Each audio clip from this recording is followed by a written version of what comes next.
बढ़ते हैं अगली खबर की ओर। बात करते हैं साइबर सेल की, जहां एक और आधुनिकतम तकनीक विकास के लिए वरदान है, वहीं दूसरी ओर इस तकनीक के गलत इस्तेमाल से अपराधी बड़ी बड़ी आपराधिक घटनाओं को भी अंजाम दे रहे हैं।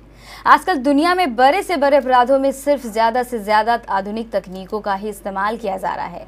इसे ही साइबर क्राइम कहते हैं। साइबर क्राइम को पकड़ना सामान्यतः कठिन होता है, इसके लिए विशेष ट्रेनिंग की आवश्यकता होती है।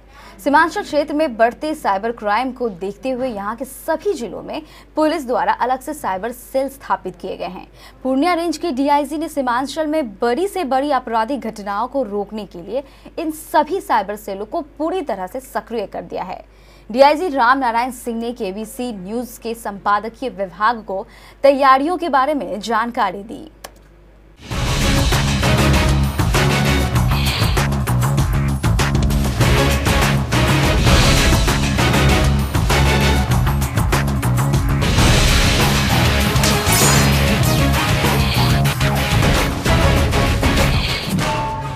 सर, वर्तमान में चुनौतियां आ रही हैं साइबर क्राइम के बारे में, खास करके चाहे वो बैंकिंग हो या टेलीफोन, मोबाइल्स हो, इंटरनेट हो, इससे जुड़े कई तरह के क्राइम आते हैं। लेकिन लोगों को ये जानकारी नहीं है कि पुलिस का एक स्पेशल क्राइम सेल भी है। तो इस संदर्भ में सर बताएं कि अपने इस पूर्णिया परिक्षेत्र में क्या इस साइबर क्राइम से निपटने के लिए पुलिस के पास क्या क्या है? टेक्नोलॉजी भी उपलब्ध है, ऐसी बात नहीं है। ये बात सही है कि साइबर क्राइम काफ़ी होने लगे हैं और एक नया चुनौती है, बहुत बड़ा चुनौती है।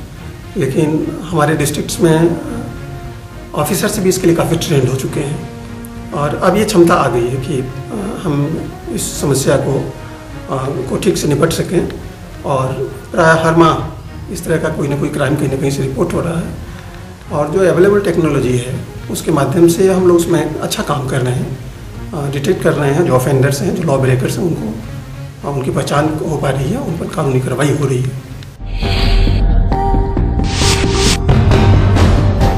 पब्लिक क्या करे सर? मान लीजिए अगर वो कोई साइबर क्राइम का विक्टिम है, कोई ग्रसित हो गया है, तो क्या वो वही थाना में जाकर यही मामला दायर करेगा या उसको वहाँ पर अलग सेल में जाने के लिए उनको कन्विंस करना है? वो जहाँ पर वो केस दर्ज करते हैं और एवरीडे जो केस दर्ज होता है हमारे एसपी उसको देखते हैं, जो एफआईआर के रूप में सामने आता है या और किसी प्रतिवेदन के माध्यम से, और तुरंत उस सेल को रेफर किया जाता है।